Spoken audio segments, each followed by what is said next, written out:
¿Quieres un hogar bien formado, un hogar feliz, un hogar? Todo eso cuesta trabajo. Hermana, yo quiero que mi esposo me ame. Eso cuesta trabajo. Hay que padecer, hay que esforzarse, hay que cubrir las necesidades del esposo en todas las áreas, pero también hay que entender que él necesita administración del Espíritu de Dios y necesita escuchar también una mujer que lo aliente, que lo ayude. Pero hermana, yo necesito que a mí me alienten, que a mí me ayuden, que a mí me motiven también, y yo siempre estoy animándolo y nunca me anima a mí.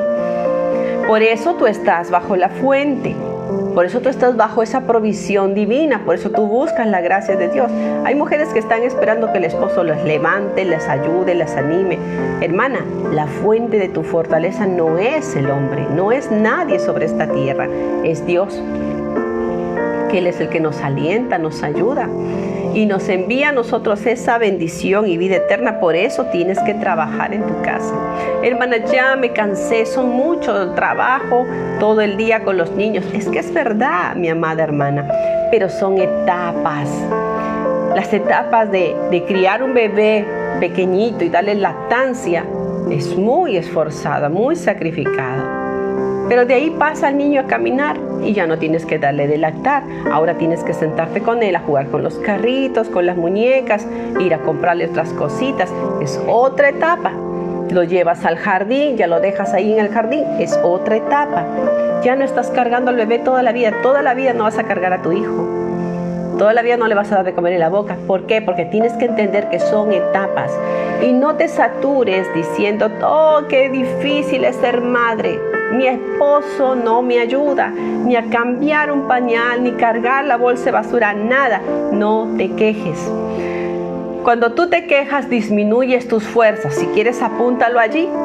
Porque es verdad, mi amada hermana, cuando tú te quejas, disminuyes tus fuerzas. Pero cuando tú alabas, cuando tú das gracias a Dios, tienes un ánimo pronto, tienes diligencia por cuidar de los tuyos, tus fuerzas serán multiplicadas porque tú alabas a Dios y Dios te derrama bendiciones sobre tu vida. Y pasará la etapa de la crianza de los niños. Ahora ya tus hijos estarán en universidad como los míos.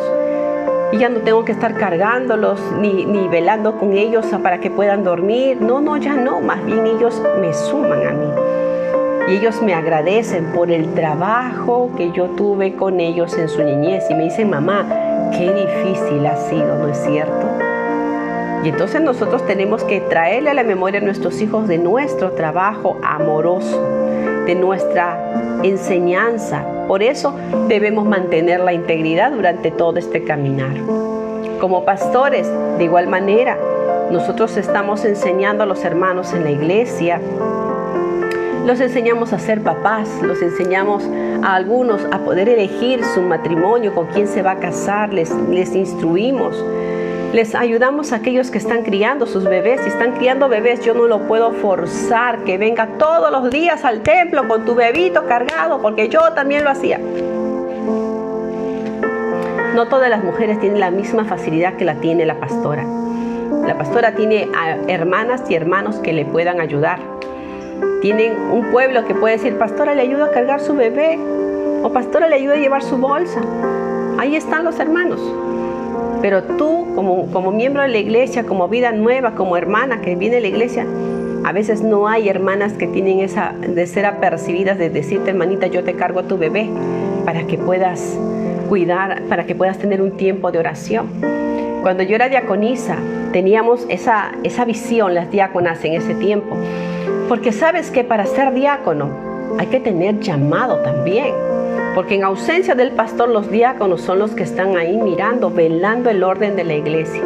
Siempre nos enseñaba eso nuestro pastor. Si un día yo no llego, los diáconos tienen que estar listos para predicar en cualquier momento, orar por los enfermos, porque los diáconos se les escoge porque están llenos del Espíritu Santo, para poder repartir a todos ustedes la gracia del Señor. Y cuando uno estudia la obra de los diáconos, uno de ellos él fue uno de los primeros mártires, porque se entregó a dar la palabra de Dios, Esteban.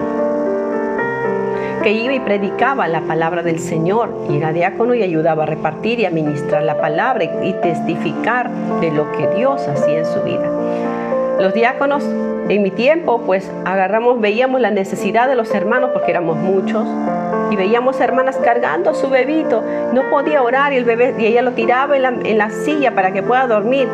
Yo le decía, Señor, ayúdame, y a veces se despertaba el bebé y lloraba, yo iba, lo cargaba el bebé y la dejaba la hermana, me decía, hermana, yo la cargo. No, hermanita, siga usted, yo lo voy a cuidar al bebé. Y con el bebé cargado ayudaba a que la gente pasara, se sentara, le atendía, porque los diáconos tenemos un corazón de pastor también, porque amamos las almas. Todo líder debe tener un llamado a servir y apoyar a las madres que llegan con sus bebés a la iglesia. A veces hay mamás que vienen con una bolsa, con otra bolsa y un bebé y un coche. Los diáconos dicen, pasa hermanita. No, ayúdale, llévale el coche, llévale la bolsa, ayúdale a buscar 2, 3 sillas para que ponga su cochecito, para que ponga sus cosas, para que ella se siente y pueda estar cómoda para escuchar la palabra. Y a la hora que termina, de igual manera, para que la hermana venga con gozo al templo y se edifique. Y si quiere pasar al altar, cárgale el bebé, cárgale su bebé. A los diáconos, las hermanas líderes, las damas, las jóvenes deben estar despiertas en el culto, atender, ver la necesidad de las ancianas que están pasando para el altar. Ayúdale a caminar hasta el altar, déjala que ore, de repente se arrodilla, levántala, porque los hermanos miembros de la iglesia están para servir al Señor, y eso es lo que falta en las iglesias. Lo que nosotros estamos muchas veces sentados esperando que nos den, ¿no? Los miembros de la iglesia deben pararse y atender las necesidades de la iglesia, apoyar a su pastor. Y aquí nos dice que debemos tener el cuidado para labrar nuestra tierra, para trabajar en la obra que Dios nos ha puesto, en la iglesita que Dios te ha puesto, por más chiquitita que sea, darle ese valor tan imprescindible. ¿Por qué?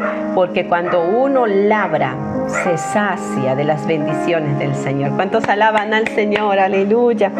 Mas el que sigue a los ociosos se llenará de pobreza. Ahí están algunos, perdónenme, pero hay algunos son muy flojos espiritualmente. Ay, qué pereza ir a orar. Y hay algunos que dicen, no siento nada, mejor me siento aquí a mirar cómo todo el mundo ora y hasta que comience el culto. No, mi amada hermana. Uno tiene que buscar el tiempo. La lucha espiritual está de rodillas. ¿Te duele la rodilla? Pues lleva un cojincito o lleva una mantita y ponte ahí de rodillas. Pero habla con Dios. Busca un lugar donde no escuches la oración del hermano, porque hay hermanos que oran en voz alta y a veces no te dejan orar. Donde tú estés a solas, llega temprano. Y si ya comienzan los hermanos a orar muy fuerte y de repente te incomoda a ti, pues ya tú, como has llegado temprano, ya oraste, ahora siéntate a leer la Biblia y a meditar en la palabra del Señor. Siempre ten un cuadernito, un lapicito para que tomes apunte de los textos bíblicos que da tu pastor, si es que enseña tu pastor. Porque yo no sé, hay pastores que leen un versículo y luego cuentan toda la historia de su casa, cómo golpeaba a su esposa, cómo vivía él en el penal, o grita muchas cosas, pero no hay palabra. Tú te vas a dar cuenta, lleva tú una nota y vas a apuntar los textos bíblicos que el pastor dice. Ahí te vas a dar cuenta si tu pastor está enseñándote o no. El pastor puede citar un texto bíblico. Y me buscaréis y clamaréis a mí, buscad y hallaréis, ¿no? La palabra, entonces un texto bíblico, entonces tú tomas ahí la palabra del Señor, apuntas, y tu tarea va a ser encontrar dónde está ese versículo bíblico. Entonces dice, me buscaréis y me hallaréis, porque me buscaréis con todo vuestro corazón. Tarea para ustedes, ¿dónde está ese versículo bíblico? Yo lo apunto, el versículo bíblico, y luego en mi casa lo busco, ¿dónde está ese texto bíblico? Y entonces las frases que el pastor dice, a veces no lo da con texto bíblico, pero sí da la cita bíblica. Algunas veces dicta el texto y uno va apuntando, porque ahí yo me daba cuenta del día de hoy, los textos que el pastor habló, y en mi casa lo medito. De repente no puedo ir al siguiente culto, pero ahí estoy en mi casa meditando la palabra del Señor, porque mi pastor se preocupó para prepararse ese día para traer un texto bíblico. Y el día de hoy el Señor nos dice, el que labra su tierra se saciará de pan.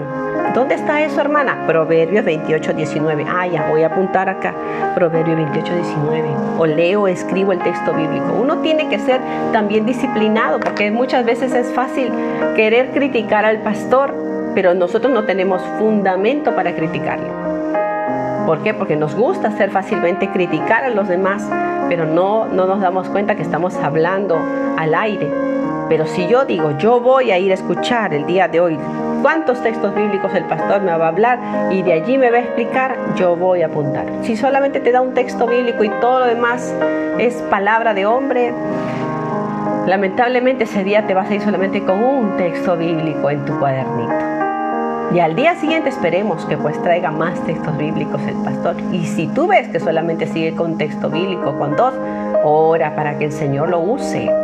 Porque a veces los pastores están muy cargados, están muy afanados en otra cosa y se descuidan del tiempo de oración, de preparar el mensaje, porque hay que preparar el mensaje. Uno tiene que ver que todo esto esté de acuerdo a lo que Dios nos enseña, porque por algo me voy 1 hora de camino hasta la iglesia para escuchar un texto bíblico.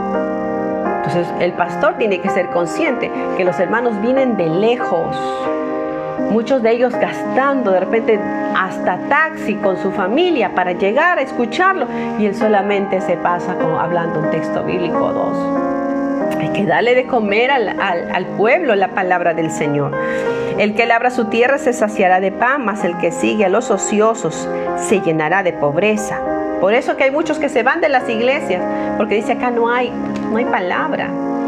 Un hermano me contaba, me decía, hermana, yo invité a un ingeniero a la iglesia y me dio tanta vergüenza porque se pasaron gritando durante todo el culto, batería por todos lados, y a la hora que llega yo decía, ahorita va a comenzar la prédica, y él estaba allí, bueno, ahí mirando porque es vida nueva, y el hermano le decía, hermano, tome asiento, tranquilo, vamos a sentarnos aquí. Y esperábamos toda la algarabía, el desorden. En la iglesia no puede haber desorden.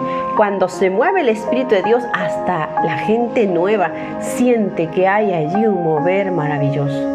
Pero cuando hay gritos, bulla, ahí ya no hay mover, ahí se está moviendo la carne.